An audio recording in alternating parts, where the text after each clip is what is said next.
It's time to take a look at what's happening around Wyoming for Monday, November 18th. I'm Wendy Corr, bringing you headlines from the Cowboy State Daily newsroom, brought to you by the Cowboy State Daily Morning Show with Jake. From 6 a.m. to 10 a.m. Monday through Friday, Cowboy State Daily's Jake Nichols takes you deeper into the stories that matter and keeps up with the news, weather, and sports in your part of Wyoming. Just tune in to cowboystatedaily.com and join the conversation.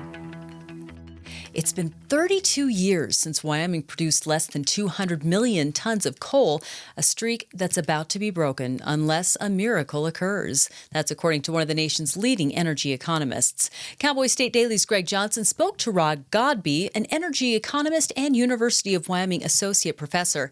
He said that with less than 9 weeks remaining in 2024, Wyoming's coal mines need to produce 40 million tons of coal to keep the run alive. That's an average of about 5 million tons a week, which Wyoming's mines haven't hit for any week so far this year. Production was way down, more than 20% for the first half of the year, mostly on a really warm and long winter that people didn't have to heat their homes a whole lot, so they used a lot less energy, which means they burned a lot less coal. The coal plants themselves had huge stockpiles of coal, so they weren't ordering more and building up their stockpiles because they were already full. Godbee said that the Powder River Basin, which produces 97% of Wyoming's coal, is on the verge of a seismic shift that will lead to mines closing and potential consolidation. The first candidate to throw his name in the ring for Wyoming governor in the 2026 election is Cody Republican Brent Bienn.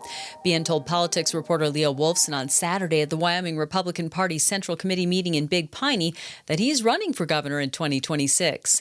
Bienn believes he can bring strong leadership to Wyoming and represent the voice of the people. He considers himself very conservative, and he believes that people in Wyoming and the United States have been giving up freedoms and giving up their individual liberties as a result of federal overreach. He really wants to run his campaign on making Wyoming more self-sufficient and stand up better to the federal government. He also wants to cut property taxes and make elections more secure. Bienn ran for governor in 2022, but he was a relative unknown in the Wyoming political scene headed into that election, and he was outraised by Gordon financially, roughly 5-1. Since that time, Bienn has gained much larger statewide recognition.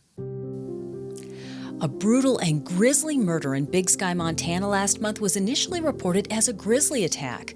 A man was found dead at his camping site, seemingly mauled to death. The gruesome scene a pair of witnesses stumbled upon led them to report it as a bear attack, but it wasn't. And Cowboy State Daily's Jen Coker reports that the Montana incident isn't the only murder in recent weeks that's been staged to look like a grizzly was to blame.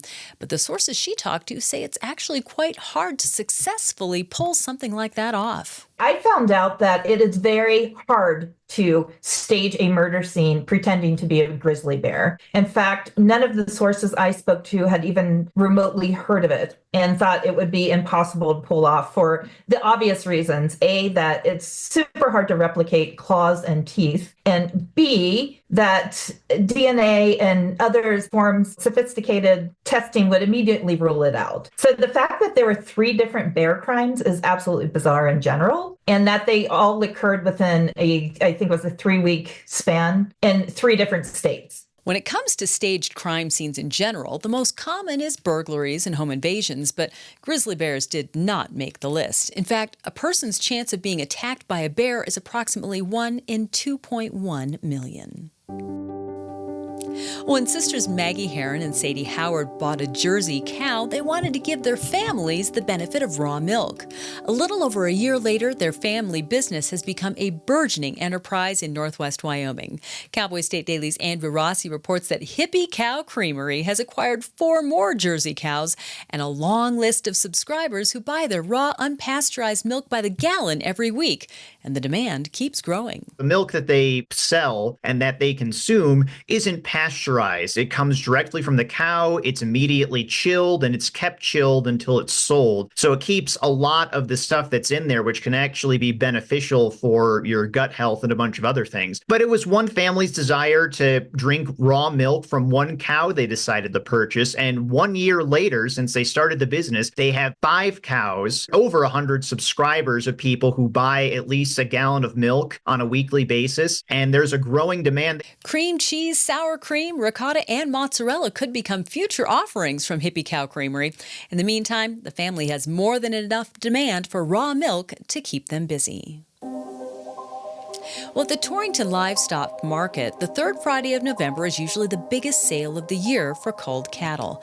This year, drought and wildfires sweeping through the state and neighboring states made this year's sale the largest in a decade. Cowboy State Daily's Jackie Dorothy spoke with ranchers who've been forced to sell more cattle because of hundreds of thousands of acres of lost pasture. We had one rancher we spoke to, and she is selling what she calls the heart of her herd. We got to understand what they're doing is that they are taking cows that are 7, 8 years old that they've had for years, that they've been breeding, and they're being forced to sell them because they're worried that they won't be able to survive the drought conditions on their ranches. One rancher whose family has ranched since 1926 told Dorothy that she's never seen the conditions as bad as they are this year.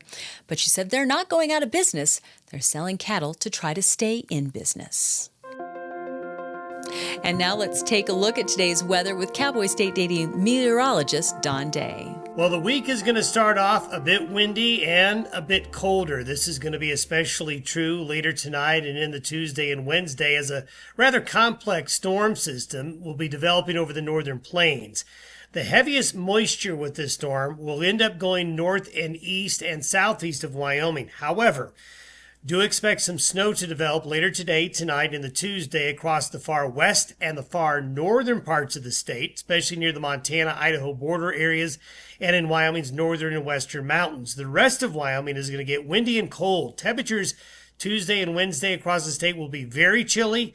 Winds will be strong from the northwest, and that's going to lead to some cold wind chills.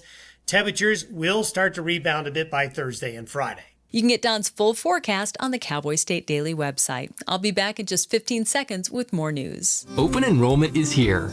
Discover a range of low-cost plans from Blue Cross Blue Shield of Wyoming. Shop now to find the best option for you. Online, in town, in touch. We're right around the corner. Blue Cross Blue Shield of Wyoming. What's your plan? A handful of women now suing the Mountain West Conference claim that its rule on transgender sports participation was invented 7 weeks ago to shut down a multi-school boycott of a volleyball team with a transgender player.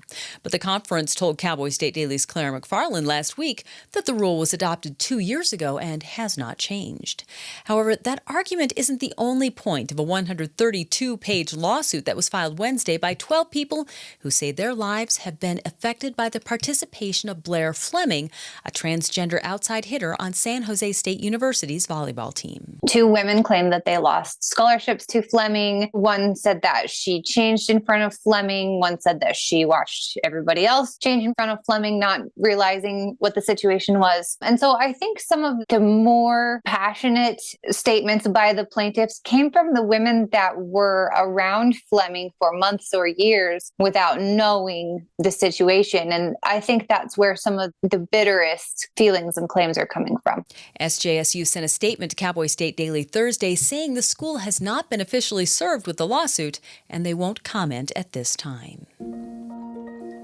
The controversial Bureau of Land Management's Rock Springs Resource Management Plan to manage 3.6 million acres in southwest Wyoming could face major opposition from the new Republican-led Congress and President-elect Donald Trump. Cowboy State Daily's Leah Wolfson reports that with the upcoming change in administrations, the legal document that charts the future management of the BLM land in the Rock Springs region could be killed altogether. The RMP is set to be finalized with a record of decision here in the next few weeks as kind of one of the last moves taking place under President Joe Biden's administration. And with that, Congress gets 60 days to weigh in on the record of decision either way. But even more importantly, since it's less than 60 days till the next Congress takes over, the new Congress will also get 60 days to weigh in on it. And that is critical because the Republican majority Congress is much more likely to reject the RMP that was created under Biden's administration. Wyoming Governor Mark Gordon, along with all 3 members of the state's congressional delegation, have expressed opposition to the proposed plan. When a 16-year-old boy went missing in the Wyoming wilderness in 1963, a desperate search was launched. More than 200 searchers looking for Edward Eskridge, including the National Guard, but he was never found. Cowboy State Daily's Jackie Dorothy spoke to one of those who searched, 90-year-old George Liska, who said the incident still haunts him today. I came across this monument about this car crash that had happened. He walked out of this car crash, and immediately they had aerial searches going on, and that's how they even located the car in the first place. Found his 15-year-old brother, who he had covered with a parka, left with a fire, wandered off to get help, and this boy, nothing, there was no clues except for some footprints that they found up a draw. And I got the privilege to interview the last surviving member of this search rescue. When the search was officially called off, questions still remained of what happened to Eskridge. This outcome didn't rest well with any who'd been involved and with those who had watched with waning hope. And Shumway Farms is the last dairy standing in a western Wyoming valley that used to have so many it was famously known as Little Switzerland. But its survival is a tale of perseverance and dogged stubbornness. However, Cowboy State Daily's Renee Jean reports that it's also one of reinvention and thinking outside the box. The history of the valleys, it was known as Little Switzerland. They had a lot of these dairies because they were settled by folks from Switzerland, and they brought their cheese making with them when they came. But as the dairy industry has changed over the years, most of those dairies are now gone. And this one is the last one remaining. The guy was just too stubborn to give up. Then when Wyoming's food freedom law came into play, he was able to sell direct to consumer, and they started making premium products out of the milk and selling that instead. Nationwide, America had 648,000 dairies in 1970. By 2022, there were just 24,470 remaining. In Star Valley, it's just one, Shumway Farms. And that's today's news. Get your free digital subscription to Wyoming's only statewide newspaper by hitting the daily newsletter button on cowboystatedaily.com. And you can watch this newscast every day by clicking subscribe on our YouTube channel. And don't forget to drop in on the Cowboy State Daily Morning Show with Jake Nichols, Monday through Friday from 6 to 10 a.m. Thanks for tuning in. I'm Wendy Corr for Cowboy State Daily.